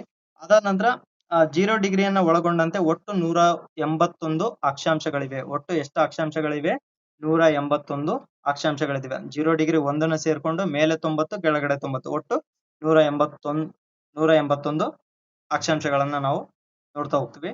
ಅದಾದ ನಂತರ ಪ್ರಮುಖ ಅಕ್ಷಾಂಶಗಳು, ಈ ಒಂದು ಅಕ್ಷಾಂಶಗಳ ಮೇಲೂ ಕೂಡ ಒಂದು ಪ್ರಶ್ನೆ ಬಂದಿರೋದನ್ನ ನಾವು ನೋಡೋಣ. ಮೊದಲನೇದಾಗಿ 0 ಡಿಗ್ರಿಯನ್ನ ನಾವೇನಂತ ಕರಿತೀವಿ, ಸಮಭಾಜಕ ವೃತ್ತ ಅಥವಾ ಮಹಾವೃತ್ತ ಅಂತ ಹೇಳಿ ಕರಿತಾ ಹೋಗ್ತೀವಿ. ಅದಾದ ನಂತರ 23 ಡಿಗ್ರಿ ಉತ್ತರದಲ್ಲಿ ಕರ್ಕಾಟಕ ಸಂಕ್ರಾಂತಿ ವೃತ್ತ ಅಂತ ಹೇಳಿ ಕರಿತೀವಿ. ಅದು ನಮ್ಮ ಭಾರತದಲ್ಲಿ ಕೂಡ ಹಾದು ಹೋಗುತ್ತೆ. ಅದಾದ ನಂತರ 23 ಡಿಗ್ರಿ ದಕ್ಷಿಣವನ್ನ ಮಕರ ಸಂಕ್ರಾಂತಿ ವೃತ್ತ ಅಂತ ಕರಿತೀವಿ. ಅದಾದ ನಂತರ ಉತ್ತರದಲ್ಲಿ 66 ಡಿಗ್ರಿ ಉತ್ತರ ಆರ್ಕಿಟಿಕ್ ವೃತ್ತ ಅಂತ ಹೇಳಿ ಕರಿತೀವಿ. ಅದಾದ ನಂತರ ದಕ್ಷಿಣದಲ್ಲಿ 66 ಡಿಗ್ರಿ ದಕ್ಷಿಣವನ್ನ ಏನಂತ ಕರಿತೀವಿ ನಾವು, ಅಂಟಾರ್ಕ್ಟಿಕ್ ವೃತ್ತ ಅಂತ ಕರಿತೀವಿ. ಮೇಲ್ಗಡೆ 90 ಡಿಗ್ರಿಯನ್ನ ಉತ್ತರ ಧ್ರುವ ಅಂತ ಕರಿತೀವಿ, ಕೆಳಗಡೆ 90 ಡಿಗ್ರಿಯನ್ನ ದಕ್ಷಿಣ ಧ್ರುವ ಅಂತ ಹೇಳಿ ಕರಿತಾ ಹೋಗ್ತೀವಿ. ಈ ಎಲ್ಲಾ ಅಕ್ಷಾಂಶಗಳ ನಡುವಿನ ಅಂತರ ಎಷ್ಟಿದೆ ಅಂತಂದ್ರೆ 110.4 ಕಿಲೋಮೀಟರ್ ಅಂತರವನ್ನ ನಾವು ನೋಡ್ತಾ ಹೋಗ್ತೀವಿ. ಅಂದ್ರೆ 0 ದಿಂದ ನಾವು 1 ಅಂತ ಹೇಳಿ ಏನ್ ಕರಿತೀವಲ್ಲ, 0 ದಿಂದ 1 ಡಿಗ್ರಿಗೆ ಎಷ್ಟು ಕಿಲೋಮೀಟರ್ ಅಂತರವಿದೆ, 110.4 ಕಿಲೋಮೀಟರ್ ಅಂತರವನ್ನ ನಾವು ನೋಡ್ತಾ ಹೋಗ್ತೀವಿ. ನೆಕ್ಸ್ಟ್ ಈ ಒಂದು ಟಾಪಿಕ್ ಮೇಲೆ ಬಂದಿರುವಂತ ಪ್ರಶ್ನೆ ನಾವು ನೋಡೋದಾದ್ರೆ ಇಲ್ಲಿದೆ ನೋಡ್ರಿ. ಕೆಳಗಿನವುಗಳಲ್ಲಿ ಸರಿಯಾದ ಜೋಡಿಯನ್ನ ಗುರುತಿಸಿ. 0 ಡಿಗ್ರಿ ಅಕ್ಷಾಂಶವನ್ನ ಕರ್ಕಾಟಕ ಸಂಕ್ರಾಂತಿ ವೃತ್ತ ಅಂತ ಕರಿತೀವ, ಅದು ತಪ್ಪು. 23 ಡಿಗ್ರಿ ಉತ್ತರ ಅಕ್ಷಾಂಶವನ್ನ ಸಮಭಾಜಕ ವೃತ್ತ ಅಂತ ಕರಿತೀವ, ಅದು ತಪ್ಪು. 66 ಡಿಗ್ರಿ ಉತ್ತರ ಅಕ್ಷಾಂಶವನ್ನ ಮಕರ ಸಂಕ್ರಾಂತಿ ಅಂತ ಕರಿತೀವ. ನೆಕ್ಸ್ಟ್ 66 ಡಿಗ್ರಿ ದಕ್ಷಿಣ ಅಕ್ಷಾಂಶವನ್ನ ಅಂಟಾರ್ಕ್ಟಿಕ್ ಅಂತೇಳಿ ಕರಿತೀವ ಅಂತೇಳಿ ಇಲ್ಲಿ ಕೇಳಿದ್ದಾರೆ. ಸೊ ಇಲ್ಲಿ 66 ಡಿಗ್ರಿ ಉತ್ತರ ಅಕ್ಷಾಂಶವನ್ನ ಮಕರ ಸಂಕ್ರಾಂತಿ ಅಂತನೂ ಕೂಡ ಕರೆಯಲ್ಲ. 66 ಡಿಗ್ರಿ ದಕ್ಷಿಣ ಅಕ್ಷಾಂಶವನ್ನ ನಾವೇನಂತ ಕರಿತೀವಿ, ಅಂಟಾರ್ಕ್ಟಿಕ್ ವೃತ್ತ ಅಂತೇಳಿ ಕರಿತೀವಿ. 66 ಡಿಗ್ರಿ ದಕ್ಷಿಣವನ್ನ ಅಂಟಾರ್ಕ್ಟಿಕ್ ವೃತ್ತ ಅಂತ ಕರಿತೀವಿ. ಹಂಗಾಗಿ ಸರಿಯಾದ ಉತ್ತರ ಬಂದ್ಬಿಟ್ಟು ಆಪ್ಷನ್ 4. ನೆಕ್ಸ್ಟ್ ಬಂದ್ಬಿಟ್ಟು ರೇಖಾಂಶಗಳ ಬಗ್ಗೆ ನಾವು ನೋಡೋದಾದ್ರೆ, ರೇಖಾಂಶಗಳು ಸಮಭಾಜಕ ವೃತ್ತವನ್ನ ಸಮಾನಾಂತರವಾಗಿ ಛೇದಿಸಿ ಉತ್ತರ ಮತ್ತು ದಕ್ಷಿಣ ಧ್ರುವಗಳನ್ನ ಸಂಧಿಸುವ ಕಾಲ್ಪನಿಕ ರೇಖೆಗಳಾಗಿವೆ. ಅಂದ್ರೆ ಸಮಭಾಜಕ ವೃತ್ತವನ್ನ ಸಮಾನಾಂತರವಾಗಿ ಛೇದಿಸಿ, ಇಲ್ಲಿ ಸಮಭಾಜಕ ವೃತ್ತ ಇದೆ, ಇದನ್ನ ಸಮಾನಾಂತರವಾಗಿ ಛೇದಿಸ್ತವೆ. ಈ ಸಮಾನಾಂತರವಾಗಿ ಛೇದಿಸುವ ರೇಖೆಗಳನ್ನ ಏನಂತ ಕರಿತೀವಿ ನಾವು, ರೇಖಾಂಶಗಳಂತೇಳಿ ಕರಿತಾ ಹೋಗ್ತೀವಿ. ಇಲ್ಲಿ ನೀವು ನೋಡ್ಬೋದು, ಇಲ್ಲಿ ಅಕ್ಷಾಂಶಗಳನ್ನ ಪೂರ್ವ ಪಶ್ಚಿಮವಾಗಿ ಎಳೆಯಲಾಗಿತ್ತು, ಆದ್ರೆ ರೇಖಾಂಶಗಳನ್ನ ಉತ್ತರ ದಕ್ಷಿಣವಾಗಿ ಎಳೆಯಲಾಗಿದೆ. ಇಲ್ಲಿ ಸಮಭಾಜಕ ವೃತ್ತವನ್ನ ಸಮಾನಾಂತರದಲ್ಲಿ ಅವು ಛೇದಿಸ್ತಾ ಹೋಗ್ತವೆ ಉತ್ತರದಿಂದ ದಕ್ಷಿಣಕ್ಕೆ. ಇವುಗಳನ್ನ ನಾವು ಏನಂತ ಕರಿತೀವಿ, ರೇಖಾಂಶಗಳಂತೇಳಿ ಕರಿತಾ ಹೋಗ್ತೀವಿ. ಇದ್ರ ಬಗ್ಗೆ ನಾವು ನೋಡೋಣ. ರೇಖಾಂಶಗಳ ಬಗ್ಗೆ, ರೇಖಾಂಶಗಳಲ್ಲಿ ಪ್ರಮುಖವಾದದ್ದು ಯಾವುದು, 0 ಡಿಗ್ರಿ ರೇಖಾಂಶ. ಇದನ್ನ ಪ್ರಧಾನ ರೇಖಾಂಶ ಅಂತೇಳಿ ಕರೀತಾರೆ. ಇದು ಎಲ್ಲಿ ಹಾದು ಹೋಗುತ್ತೆ ಅಂತಂದ್ರೆ ಇಂಗ್ಲೆಂಡಿನ ಗ್ರೀನ್ವಿಚ್ ನಗರದ ಮೇಲೆ ಹಾದು ಹೋಗೋದನ್ನ ನಾವು ನೋಡ್ತಾ ಹೋಗ್ತೀವಿ. ಇದು ರೇಖಾಂಶದ ಕೆಲವೊಂದು ಲಕ್ಷಣಗಳನ್ನ ನಾವು ನೋಡೋದಾದ್ರೆ, ಅರ್ಧವೃತ್ತ ಶ್ರೇಣಿಗಳಂತೆ ಕಂಡು ಬರುತ್ತವೆ. ಅಂದ್ರೆ ಇವುಗಳು ಅರ್ಧವೃತ್ತ ಅಂದ್ರೆ ಈ ರೀತಿ ಅರ್ಧವೃತ್ತ ಶ್ರೇಣಿಗಳಂತೆ, ಶ್ರೇಣಿ ಅಂದ್ರೆ ಒಂದರ ನಂತರ ಒಂದು ಬರೋದು, ಈ ರೀತಿ ಅರ್ಧವೃತ್ತ ಶ್ರೇಣಿಗಳಂತೆ ನಾವು ಕಂಡು ಬರ್ತಾ ಬರುತ್ತೆ. ಎಲ್ಲಾ ರೇಖಾಂಶಗಳ ಉದ್ದ ಒಂದೇ ಆಗಿರುತ್ತದೆ. ಎಲ್ಲಾ ಅಕ್ಷಾಂಶಗಳ ಉದ್ದ ಒಂದೇ ಆಗಿರೋಲ್ಲ. ಯಾಕಂತಂದ್ರೆ ಉತ್ತರ ಮತ್ತು ದಕ್ಷಿಣಕ್ಕೆ ಹೋದಂತೆಲ್ಲ ಅವುಗಳ ವರ್ತುಲ ಕಡಿಮೆ ಆಗ್ತಾ ಬರುತ್ತೆ, ಅಂದ್ರೆ ಸುತ್ತಳತೆ ಕಡಿಮೆ ಆಗ್ತಾ ಬರುತ್ತೆ. ಆದ್ರೆ ರೇಖಾಂಶಗಳ ಉದ್ದ ಮಾತ್ರ ಒಂದೇ ಆಗಿರುತ್ತೆ. ಯಾಕೆಪ್ಪ ಅಂತಂದ್ರೆ ಉತ್ತರ ಧ್ರುವದಿಂದ ಹಿಡ್ಕೊಂಡು ಉತ್ತರ ಧ್ರುವದಲ್ಲಿ ಸಂಧಿಸಿರ್ತವೆ ಮತ್ತು ದಕ್ಷಿಣ ಧ್ರುವದಲ್ಲಿ ಕೂಡ ಸಂಧಿಸ್ತವೆ. ಅಲ್ಲಿಂದ ಆರಂಭವಾಗಿ ಪ್ರತಿಯೊಂದು ರೇಖಾಂಶ ಕೂಡ ಎಲ್ಲಿ ಬಂದು ಸೇರುತ್ತೆ, ದಕ್ಷಿಣ ಧ್ರುವಕ್ಕೆ ಬಂದು ಸೇರ್ತಾ ಬರುತ್ತೆ. 0 ಡಿಗ್ರಿ ಪೂರ್ವಕ್ಕೆ 180 ಹಾಗೂ ಪಶ್ಚಿಮಕ್ಕೆ 180 ರೇಖಾಂಶಗಳಿವೆ. ಒಟ್ಟು ಎಷ್ಟು ರೇಖಾಂಶಗಳಿದೆ ಅಂತಂದ್ರೆ 360 ರೇಖಾಂಶಗಳಿದ್ದಾವೆ. ಸಮಭಾಜಕ ವೃತ್ತದಿಂದ ಧ್ರುವಗಳ ಕಡೆಗೆ ಹೋದಂತೆ ರೇಖಾಂಶಗಳ ಅಂತರವು ನಿಧಾನವಾಗಿ ಕಡಿಮೆ ಆಗ್ತಾ ಹೋಗುತ್ತೆ. ಅಂದ್ರೆ ಇಲ್ಲಿ ಉದ್ದ ಬೇರೆ, ಅಂತರ ಬೇರೆ. ಇದು ವ್ಯತ್ಯಾಸವನ್ನ ನೀವು ನೋಡೋದಾದ್ರೆ ಇಲ್ಲಿ ನೋಡಿ, ಸಮಭಾಜಕ ವೃತ್ತದಲ್ಲಿ ಅವುಗಳ ಅಗಲ ಜಾಸ್ತಿ ಇರ್ತಾ ಬರುತ್ತೆ. ಸಮಭಾಜಕ ವೃತ್ತದಲ್ಲಿ ಅವುಗಳ ಅಂತರ ಜಾಸ್ತಿ ಇರುತ್ತೆ, ಆದ್ರೆ ಧ್ರುವಗಳ ಕಡೆಗೆ ಹೋದಂಗಿಲ್ಲ. ಅಂದ್ರೆ ಧ್ರುವಗಳ ಕಡೆಗೆ ಹೋದಂಗೆಲ್ಲ ಇಲ್ಲಿ ಇವುಗಳ ನಡುವಿನ ಅಂತರ ಏನಾಗ್ತಾ ಬರುತ್ತೆ, ಕಡಿಮೆ ಆಗ್ತಾ ಬರುತ್ತೆ.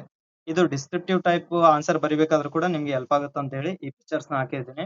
ಅಂದ್ರೆ ಸಮಭಾಜಕ ವೃತ್ತದಲ್ಲಿ ಅವುಗಳ ಅಂತರ ಹೆಚ್ಚಾಗಿದ್ದು ಧ್ರುವಗಳ ಕಡೆಗೆ ಹೋದಂಗೆಲ್ಲ ಅವುಗಳ ಅಂತರ ಏನಾಗ್ತಾ ಬರುತ್ತೆ, ಕಡಿಮೆ ಆಗ್ತಾ ಬರುತ್ತೆ. ನೆಕ್ಸ್ಟ್ ನಾವು ನೋಡೋದಾದ್ರೆ, ಎಲ್ಲಾ ರೇಖಾಂಶಗಳು ಎರಡು ಧ್ರುವದಲ್ಲಿ ಸಂಧಿಸುತ್ತವೆ. ಅಂದ್ರೆ ಎಲ್ಲಾ ರೇಖಾಂಶಗಳು ಇಲ್ಲಿ ಬಂದು ಸೌತ್ ಪೋಲ್ ಅಲ್ಲಿ ಸಂಧಿಸಿದವೆ, ಮತ್ತೆ ಇಲ್ಲಿ ನಾರ್ತ್ ಪೋಲ್ ಅಲ್ಲಿ ಕೂಡ ಎಲ್ಲಾ ರೇಖಾಂಶಗಳು ಬಂದು ಇಲ್ಲಿ ಸಂಧಿಸ್ತವೆ. ಬಟ್ ಅಕ್ಷಾಂಶಗಳು ಒಂದನ್ನೊಂದು ಸಂಧಿಸೋಲ್ಲ. ನೆಕ್ಸ್ಟ್ ಸಮಯದಲ್ಲಿ ಸಂಧಿಸುತ್ತವೆ. ರೇಖಾಂಶಗಳ ಉದ್ದಕ್ಕೂ ಎಲ್ಲಾ ಸ್ಥಳಗಳಲ್ಲಿ ಒಂದೇ ಸಮಯದಲ್ಲಿ ಏನಾಗಿರುತ್ತೆ, ಮಧ್ಯಾಹ್ನ ಆಗಿರುತ್ತೆ. ಅಂದ್ರೆ ರೇಖಾಂಶದ ಉದ್ದಕ್ಕೂ ಕೂಡ ಎಲ್ಲಾ ಸಮಯದಲ್ಲಿ ಎಲ್ಲಾ ಸ್ಥಳಗಳಲ್ಲಿ ಒಂದೇ ಸಮಯದಲ್ಲಿ ಮಧ್ಯಾಹ್ನ ಆಗಿರುತ್ತೆ. ಹಾಗಾಗಿ ಇದನ್ನ ಮೆರಿಡಿಯನ್ ರೇಖೆ ಅಂತೇಳಿ ಕರಿತಾ ಹೋಗ್ತಾರೆ. ಇವುಗಳನ್ನ ರೇಖಾಂಶಗಳನ್ನ ಮೆರಿಡಿಯನ್ ರೇಖೆಗಳಂತ ಕರೀತಾರೆ. ಮೆರಿ ಅಂದ್ರೆ ಮಧ್ಯ, ಡಿಯನ್ ಅಂದ್ರೆ ದಿನ, ಅಂದ್ರೆ ದಿನದ ಮಧ್ಯ ಅಂತೇಳಿ ಕರಿತೀವಲ್ಲ. ಸೊ ಹಾಗಾಗಿ ಮೆರಿಡಿಯನ್ ರೇಖೆಗಳಂತೇಳಿ ರೇಖಾಂಶಗಳನ್ನ ಕರಿತಾ ಹೋಗ್ತಾರೆ. ಅದಾದ ನಂತರ ರೇಖಾಂಶ ಮತ್ತು ವೇಳೆ. ರೇಖಾಂಶ ಮತ್ತು ವೇಳೆಗೆ ಯಾವ ರೀತಿ ಸಂಬಂಧ ಇದೆ ಅಂತೇಳಿ ನಾವು ಈಗ ನೋಡೋಣ. ಭೂಮಿಯು ಒಂದು ಸುತ್ತು ತಿರುಗಲಿಕ್ಕೆ ಎಷ್ಟು ಸಮಯ ಬೇಕಾಗುತ್ತೆ? 24 ಗಂಟೆ, ಅಂದ್ರೆ ಒಂದ್ ದಿನ ಬೇಕಾಗುತ್ತೆ. ಒಟ್ಟು ಎಷ್ಟು ರೇಖಾಂಶಗಳಿದಾವೆ? 360 ರೇಖಾಂಶಗಳಿದಾವೆ. ಒಂದು ರೇಖಾಂಶದಿಂದ ಮತ್ತೊಂದು ರೇಖಾಂಶಕ್ಕೆ ಇರುವ ಅಂತರ ಎಷ್ಟು? ವೇಳೆಯ ವ್ಯತ್ಯಾಸ ಎಷ್ಟಿದೆ ಅಂತಂದ್ರೆ 4 ನಿಮಿಷ ಇದೆ. ಎಷ್ಟು ನಿಮಿಷ ಇದೆ? 4 ನಿಮಿಷ ಇದೆ. ಪ್ರತಿ 15 ರೇಖಾಂಶಗಳಿಗೆ ಎಷ್ಟು ಆಗುತ್ತೆ? 1 ಗಂಟೆ ಆಗುತ್ತೆ. ಅಂದ್ರೆ ನೀವು ಫಾರ್ ಎಕ್ಸಾಂಪಲ್ ನೀವು ಲೆಕ್ಕ ಮಾಡಿ ನೋಡೋದಾದ್ರೆ 15 ಇಂಟು 4, ಒಂದು ರೇಖಾಂಶದಿಂದ ಇನ್ನೊಂದು ರೇಖಾಂಶಕ್ಕೆ ಹೋಗ್ಬೇಕಾದ್ರೆ ಸಮಯ ಎಷ್ಟು? 4 ನಿಮಿಷಗಳು. ಅದು 60 ಆಗ್ಬೇಕಾದ್ರೆ ಎಷ್ಟು ರೇಖಾಂಶಗಳನ್ನ ದಾಟಬೇಕಾಗುತ್ತೆ? 15 ರೇಖಾಂಶಗಳನ್ನ ದಾಟಬೇಕಾಗುತ್ತೆ. ಸೊ ಹಾಗಾಗಿ ಒಂದು ರೇಖಾಂಶದಿಂದ ಇನ್ನೊಂದು ರೇಖಾಂಶ ನಡುವಿನ ಸಮಯದ ವ್ಯತ್ಯಾಸ 4 ನಿಮಿಷ. ಆದ್ರೆ ಅವುಗಳ ನಡುವಿನ ಒಂದು ಕಿಲೋಮೀಟರ್ ಎಷ್ಟು ವ್ಯತ್ಯಾಸ ಇರುತ್ತೆ ಅಂತಂದ್ರೆ 111 ಕಿಲೋಮೀಟರ್ ವ್ಯತ್ಯಾಸ ಇರುತ್ತೆ. ಎಷ್ಟು?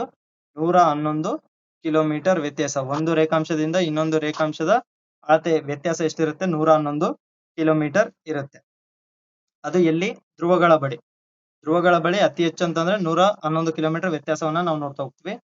ಈಗ ಇಲ್ಲಿ ನಿಮ್ಗೆ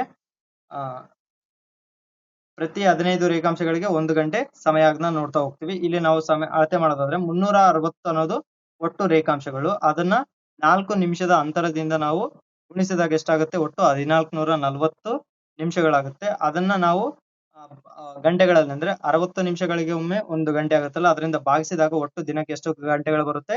24 ಗಂಟೆಗಳು ಬರೋದನ್ನ ನಾವು ನೋಡ್ತಾ ಹೋಗ್ತೀವಿ. ಅದಾದ ನಂತರ ಪಶ್ಚಿಮದಿಂದ ಪೂರ್ವಕ್ಕೆ ಚಲಿಸಿದಾಗ ವೇಳೆ ಹೆಚ್ಚಾಗ್ತಾ ಹೋಗುತ್ತೆ. ಅಂದ್ರೆ ಒಬ್ಬ ವ್ಯಕ್ತಿಯ ಅಂತಾರಾಷ್ಟ್ರೀಯ ದಿನಾಂಕ ರೇಖೆ 180 ಡಿಗ್ರಿಯನ್ನ ಪಶ್ಚಿಮದಿಂದ ಪೂರ್ವದ ಕಡೆಗೆ ಚಲಿಸಿದಾಗ ಏನಾಗುತ್ತೆ? ಅವನು ಒಂದು ದಿನ ವೇಳೆಯನ್ನ ಹೆಚ್ಚಾಗಿ ಪಡ್ಕೊಳ್ತಾ ಬರುತ್ತಾನೆ. ಪೂರ್ವದಿಂದ ಪಶ್ಚಿಮದ ಕಡೆಗೆ ಚಲಿಸಿದಾಗ ಏನಾಗುತ್ತೆ? ಅವನು ಒಂದು ದಿನವನ್ನ ಕಳ್ಕೊಳ್ತಾ ಹೋಗ್ತಾನೆ. ಅಂದ್ರೆ ಇಲ್ಲಿ ನಾವು ಸಿಂಪಲ್ ಆಗಿ ಈಸ್ಟ್ ಗೇನ್ ಎರಡ್ ಅಂತ ಹೇಳಿ ತಿಳ್ಕೊಬೇಕು, ವೆಸ್ಟ್ ಲಾಸ್ ಸಬ್ಸ್ಟ್ರಾಕ್ಟ್ಸ್ ಅಂತ ಹೇಳಿ ನಾವು ಈ ಎರಡು ಅಂಶಗಳನ್ನ ತಿಳ್ಕೊಬೇಕು. ಇದು ಒಂದು ಕಾನ್ಸೆಪ್ಟ್ ಬೇಸ್ ಅಲ್ಲಿ ಪ್ರಶ್ನೆ ಬಂದ್ರು ಬರೋ ಸಾಧ್ಯತೆ ಇರುತ್ತೆ.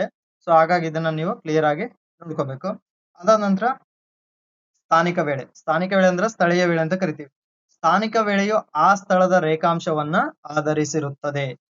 ಅಂದ್ರೆ ಒಂದು ರೇಖಾಂಶದ ಮೇಲೆ ಎಲ್ಲಾ ಸಮಯದಲ್ಲೂ ಕೂಡ ನಾವೇನಂತ ಹೇಳಿದ್ವಿ, ಯಾವಾಗ ಸೂರ್ಯನ ಕಿರಣಗಳು ನೇರವಾಗಿ ಬೀಳುತ್ತೆ ಆ ಒಂದು ಸಮಯದಲ್ಲಿ ಆ ಒಂದು ರೇಖಾಂಶದ ಮೇಲಿರುವ ಎಲ್ಲಾ ಸ್ಥಳಗಳಲ್ಲಿ ಒಂದೇ ಸಮಯದಲ್ಲಿ ಮಧ್ಯಾಹ್ನ ಆಗಿರುತ್ತೆ ಅಂತಂದು ಹೇಳಿದ್ವಿ.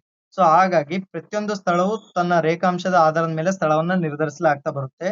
ಮಧ್ಯಾಹ್ನದ ರೇಖೆ ಹಾದು ಹೋಗುವ ಎಲ್ಲಾ ಸ್ಥಳಗಳಲ್ಲಿ ಒಂದೇ ಸ್ಥಾನಿಕ ವೇಳೆ ಇರುತ್ತದೆ. ಪ್ರತಿ ರೇಖಾಂಶವು ತನ್ನದೇ ಆದ ಸ್ಥಾನಿಕ ವೇಳೆಯನ್ನ ಹೊಂದಿದೆ ಅಂತ ಹೇಳಿ ನಾವಿಲ್ಲಿ ನೋಡ್ತಾ ಹೋಗ್ತೀವಿ. ಇದು ನೆಕ್ಸ್ಟ್ ಕ್ಲಾರಿಟಿ ಸಿಗ್ತಾ ಹೋಗುತ್ತೆ ನಿಮ್ಗೆ.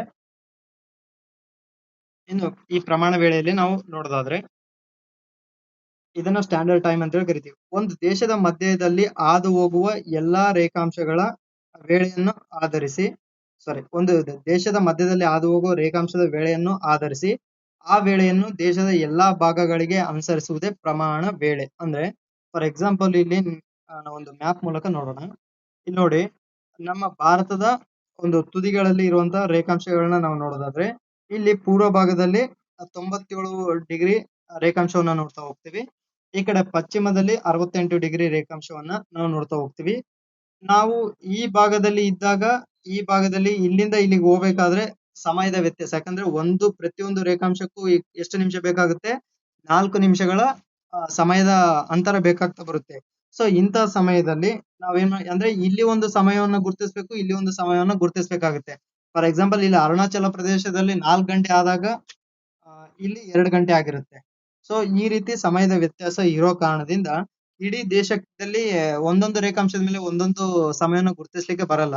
ಸೊ ಆ ಕಾರಣದಿಂದ ಏನಾಗುತ್ತಪ್ಪ ಅಂತಂದ್ರೆ ದೇಶದ ಮಧ್ಯಭಾಗದಲ್ಲಿ ಹಾದು ಹೋಗುವಂತ ಒಂದು ರೇಖಾಂಶವನ್ನು ಆಧರಿಸಿ ಇಡೀ ದೇಶಕ್ಕೆ ಏನಾಗುತ್ತೆ? ಒಂದು ಸಮಯವನ್ನ ನಿರ್ಧರಿಸಲಾಗುತ್ತೆ. ಅದನ್ನ ನಾವೇನಂತ ಕರಿತೀವಿ? ಸ್ಟ್ಯಾಂಡರ್ಡ್ ಟೈಮ್ ಅಂತ ಹೇಳಿ ಕರಿತಾ ಹೋಗ್ತೀವಿ. ಇಂಡಿಯನ್ ಸ್ಟ್ಯಾಂಡರ್ಡ್ ಟೈಮ್ ಬಂದ್ಬಿಟ್ಟು ಯಾವ ರೇಖಾಂಶದಿಂದ ನಿರ್ಧರಿಸಲ್ಪಡುತ್ತೆ ಅಂತಂದ್ರೆ 82.5 ಪೂರ್ವ ರೇಖಾಂಶದಿಂದ ಒಂದು ಭಾರತದ ಪ್ರಮಾಣಿತ ವೇಳೆಯನ್ನ ನಿರ್ಧರಿಸಲಾಗ್ತಾ ಬರುತ್ತೆ. ಅಂದ್ರೆ ಭಾರತದ ಮಧ್ಯಭಾಗದಲ್ಲಿ ಹಾದು ಹೋಗುವಂತಹ 82.5 ಪೂರ್ವ ರೇಖಾಂಶದ ಮೂಲಕ ನಮ್ಮ ಒಂದು ಪ್ರಮಾಣ ವೇಳೆಯನ್ನ ನಿರ್ಧರಿಸಲಾಗಿದೆ. ಅದು ಎಲ್ಲಿ ಹಾದು ಹೋಗುತ್ತಂದ್ರೆ ಉತ್ತರ ಪ್ರದೇಶದ ಪ್ರಯಾಗ್ರಾಜ್ ಮೂಲಕ ಹಾದು ಹೋಗಿದೆ ಅಂತ ಹೇಳಿ ಹೇಳ್ತೀವಿ. ಆದ್ರೆ ನಾವು 0 ಎಲ್ಲಿ ಹಾದು ಹೋಗಿದೆ ಅಂತಂದ್ರೆ ಗ್ರೀನ್ ವಿಚ್ ಅಲ್ಲಿ ಹಾದು ಹೋಗಿದೆ ಅಂತ ಹೇಳ್ತೀವಲ್ಲ, ಅದೇ ತರ ಭಾರತದ ಪ್ರಮಾಣಿತ ವೇಳೆ ಎಲ್ಲಿಂದ ಹಾದು ಹೋಗಿದೆ ಅಂತಂದ್ರೆ 82.5 ಪೂರ್ವ ರೇಖಾಂಶ ಬಂದ್ಬಿಟ್ಟು ಉತ್ತರ ಪ್ರದೇಶದ ಪ್ರಯಾಗ್ರಾಜ್ ಮೂಲಕ ಹಾದು ಹೋಗಿದೆ. ಇಂಡಿಯನ್ ಸ್ಟ್ಯಾಂಡರ್ಡ್ ಟೈಮ್ ಬಂದ್ಬಿಟ್ಟು ಗ್ರೀನ್ ವಿಚ್ ಗಿಂತ 5.5 ಗಂಟೆ ನಿಮಿಷಗಳಷ್ಟು ಮುಂದೆ ಇರೋದನ್ನ ನಾವು ನೋಡ್ತೀವಿ. ಅದಾದ ನಂತರ ವೇಳಾ ವಲಯಗಳನ್ನ ನಾವು ನೋಡೋದಾದ್ರೆ ಇಡೀ ಗೋಳವನ್ನ 24 ವೇಳಾ ವಲಯಗಳಾಗಿ ವಿಂಗಡಿಸಲಾಗಿದೆ. ಯಾಕಂತಂದ್ರೆ 24 ಗಂಟೆಗಳಿದಾವ ಅಂತಂದ್ರೆ 24 ವೇಳಾ ವಲಯಗಳನ್ನ ಗುರುತಿಸಿದಾಗ ಮಾತ್ರ ಅಲ್ಲಿ ಬರುವಂತಹ ವೇಳೆಗಳನ್ನ ನಮ್ಗೆ ಗೊತ್ತಾಗ್ತಾ ಬರುತ್ತೆ. ಇನ್ನು ಅತಿ ಹೆಚ್ಚು ವೇಳಾ ವಲಯವನ್ನ ಹೊಂದಿರುವಂತಹ ರಾಷ್ಟ್ರಗಳ ಪಟ್ಟಿಯನ್ನ ನಾವು ನೋಡೋದಾದ್ರೆ ಅತಿ ಹೆಚ್ಚು ಹೊಂದಿರೋದು ಯಾವುದು? ರಷ್ಯಾದಲ್ಲಿ ನಾವೇನ್ ನೋಡ್ತೀವಿ 11 ವೇಳಾ ವಲಯಗಳನ್ನ ನೋಡ್ತಾ ಹೋಗ್ತೀವಿ. ಫಾರ್ ಎಕ್ಸಾಂಪಲ್ ಅದನ್ನ ನಾವು ನೋಡೋದಾದ್ರೆ ಇದು ರಷ್ಯಾ ಮ್ಯಾಪ್ ನ ನೋಡ್ತಾ ಹೋಗ್ತೀವಿ. ಇಲ್ಲಿ ವೇಳಾ ವಲಯ 1, 2, 3, 4, 5, 6, 7, 8, 9, 10, 11 ಒಟ್ಟಾರೆಯಾಗಿ ಎಷ್ಟು ವೇಳಾ ವಲಯಗಳಿದಾವೆ? 11 ವೇಳಾ ವಲಯಗಳನ್ನ ಈ ತರ ದೀರ್ಘವಾದ ಅಂದ್ರೆ ಬಹಳ ವಿಶಾಲವಾಗಿ ಅಗಲವಾಗಿರುವಂತಹ ರಾಷ್ಟ್ರಗಳಲ್ಲಿ ಎಷ್ಟು ವೇಳಾ ವಲಯಗಳಿರ್ತವೆ?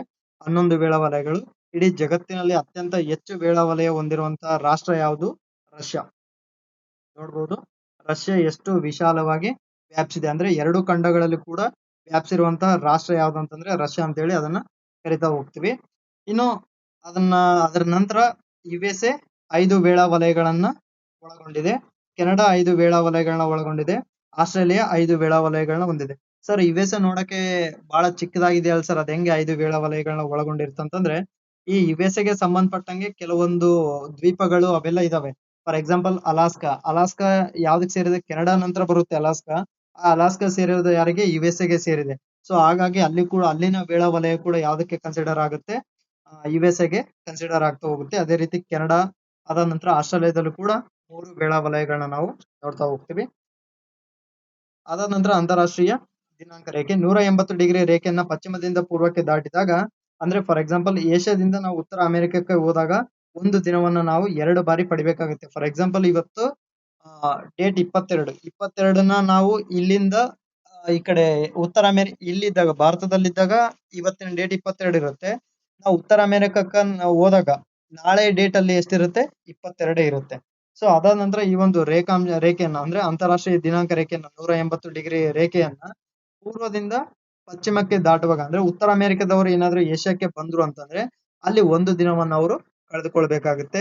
ಇದು ಅಂತಾರಾಷ್ಟ್ರೀಯ ದಿನಾಂಕ ರೇಖೆಯ ಅಂದ್ರೆ ಈ ಒಂದು ರೇಖೆಯನ್ನ ದಾಟಬೇಕಾದ್ರೆ ಸಮಯವನ್ನ ನಾವಲ್ಲಿ ಬದಲಾವಣೆ ಮಾಡ್ಕೋಬೇಕಾಗುತ್ತೆ. ಸಮಯ ಮತ್ತು ದಿನಾಂಕವನ್ನ ಬದಲಾವಣೆ ಮಾಡ್ಕೋಬೇಕಾಗುತ್ತೆ. ಇಷ್ಟು ನಾವು ಭೂಮಿ ಜೀವಂತ ಗ್ರಹ ಎನ್ನುವ ಪಾಠದ ಬಗ್ಗೆ ನಾವು ನೋಡ್ತಾ ಹೋದ್ವಿ.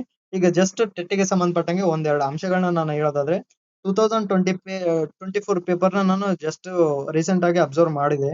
ಈಗ ಅಬ್ಸರ್ವ್ ಮಾಡಿದಾಗ ನನ್ಗೆ ಅರ್ಥ ಆಯ್ತು ಆಲ್ಮೋಸ್ಟ್ ಅವರು ಕೂಡ ಬಹಳಷ್ಟು ಥಿಂಕಿಂಗ್ ವೇ ಅನ್ನ ಚೇಂಜ್ ಮಾಡಿದ್ದಾರೆ.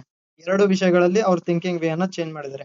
ನೀವು 2023ರಿಂದ 2019 ನೀವು ನೋಡಬಹುದು ಆ ಒಂದು ಪ್ರಶ್ನೆ ಪತ್ರಿಕೆಯಲ್ಲಿ ಆದ್ರೆ 19ಕ್ಕಿಂತ ಹಿಂದೆ ಏನಿದ್ವು ಅಂತಂದ್ರೆ ಮ್ಯಾಕ್ಸಿಮಮ್ ಒನ್ ಲೈನರ್ ಕ್ವಶನ್ಸ್ ಇದ್ವು, ಬಹಳ ಈಸಿ ಇದ್ವು.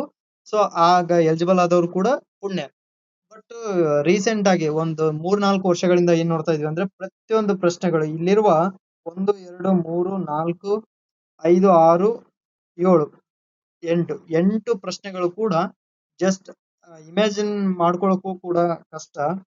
ಸ್ವಲ್ಪ ಈ ಹೈಯರ್ ಲೆವೆಲ್ ಕಾಂಪಿಟೇಟಿವ್ ಎಕ್ಸಾಮ್ ಅಂತ ಏನ್ ಕರಿತೀವಲ್ಲ, ಫಾರ್ ಎಕ್ಸಾಂಪಲ್ KS ಆದ್ರೂ ಕೂಡ ಮಿನಿಮಮ್ ಅಲ್ಲಿ ಈ ರೀತಿಯ ಒಂದು 20 ಪ್ರಶ್ನೆಗಳು ಇರುತ್ತೆ. ಸೊ ಆ ಮಟ್ಟಕ್ಕೆ ಈ ಪ್ರಶ್ನೆ ಪತ್ರಿಕೆಗಳು ತಯಾರಾಗ್ತಾ ಇರೋದು ನೋಡಿದ್ರೆ ಒಂದು ಕಡೆ ಭಯ ಅನ್ಸುತ್ತೆ. ಎಷ್ಟು ಮಟ್ಟಿಗೆ ಡಿಫಿಕಲ್ಟ್ ಆಗ್ತಾ ಹೋಗ್ತಾ ಇದೆ ಇದು. ಇದನ್ನ ಕ್ರ್ಯಾಕ್ ಮಾಡೋದು ಕೂಡ ಅಷ್ಟು ಸುಲಭದ ಮಾತಲ್ಲ ಅಂತಂದು 2024 ಪೇಪರ್ ನೋಡಿದ್ರೆ ನಮ್ಗೆ ಇಲ್ಲಿ ಗೊತ್ತಾಗ್ತಾ ಬರುತ್ತೆ. ಅದಾದ ನಂತರ ಇನ್ನೊಂದು ಅಂಶ ಗಮನಿಸಬೇಕಾಗತ್ತೆ ಏನಂದ್ರೆ 2023 ಕೂಡ ಅಂದ್ರೆ 19ರಿಂದ 23 ಕೂಡ ಕ್ಲಾಸ್ ರೂಮ್ ಎನ್ವೈರನ್ಮೆಂಟ್ ಬಗ್ಗೆ ಈ ಸೈಕಾಲಜಿ ಪ್ರಶ್ನೆಗಳನ್ನ ಕೊಟ್ಟಿದ್ರು. ಆದ್ರೆ 2024ರಲ್ಲಿ ಮ್ಯಾಕ್ಸಿಮಮ್ ಕ್ವಶನ್ಸ್ ಬಂದಿರೋದು ಎಲ್ಲಿಂದ? ಥಿಯರಿಯಿಂದ ಬಂದಿದೆ. ಫಾರ್ ಎಕ್ಸಾಂಪಲ್ ಪ್ರತಿಯೊಬ್ಬ ಏನು ಪ್ರಯೋಗಗಳನ್ನ ಮಾಡಿದ್ರಲ್ಲ ಮನೋವಿಜ್ಞಾನಿಗಳು, ಪ್ರತಿಯೊಬ್ಬರ ಸಿದ್ಧಾಂತಗಳಿಂದ ಒಂದೊಂದು ಪ್ರಶ್ನೆ ಸುಮಾರು ಒಂದು 10ರಿಂದ 12 ಜನರ ಸಿದ್ಧಾಂತಗಳ ಹೆಸರುಗಳನ್ನ ಅಲ್ಲಿ ಕೊಟ್ಟಿದ್ದಾರೆ. ಸೊ ಅಂದ್ರೆ ನಾವು ಯಾವ್ದನ್ನ ನೆಗ್ಲೆಕ್ಟ್ ಮಾಡಿದ್ವಿ ಅವರು ಅದ್ರ ಮೇಲೆ ಕ್ವಶನ್ಸ್ ನ ಫ್ರೇಮ್ ಮಾಡ್ತಾ ಇದ್ದಾರೆ. ಈಗ ನಾವು ಅದರ ಸೂಕ್ಷ್ಮತೆಯನ್ನ ಅರ್ಥ ಮಾಡ್ಕೊಂಡು ನಾವು ಓದೋದನ್ನ ಆರಂಭ ಮಾಡ್ಬೇಕಾಗತ್ತೆ. ಸೊ ಹಾಗಾಗಿ ದಯವಿಟ್ಟು ಕೂಡ ಯಾರು ನೆಗ್ಲೆಕ್ಟ್ ಮಾಡ್ಲಾರ್ದಂಗೆ ಓದೋದ್ರ ಕಡೆ ಗಮನ ಕೊಡಿ ಅಂತ ಹೇಳ್ತಾ ಈ ಕ್ಲಾಸನ್ನ ಇಲ್ಲಿಗೆ ಮುಗಿಸ್ತಾ ಇದ್ದೀನಿ. ಜೈ ಹಿಂದ್. ಒಂದು ಅಂಶ, ವಿಷನ್ 120+ TET 45 ದಿನಗಳ ಆನ್ಲೈನ್ ಕೋರ್ಸ್ ಅನ್ನ ಆರಂಭ ಮಾಡಿದ್ವಿ ಅಂತ ಹೇಳಿದ್ವಿ. ಇದಕ್ಕೆ ಸಂಬಂಧಪಟ್ಟಂಗೆ ಹೆಚ್ಚಿನ ಮಾಹಿತಿ ಏನಿದ್ರು ಈ ಮೂರು ನಂಬರ್ಗಳ ಮೂಲಕ ನೀವು ಪಡ್ಕೊಳ್ಬಹುದು ಅಂತ ಹೇಳ್ತಾ ಈ ಕ್ಲಾಸನ್ನ ಮುಗಿಸ್ತಾ ಇದ್ದೀನಿ. ಜೈ ಹಿಂದ್.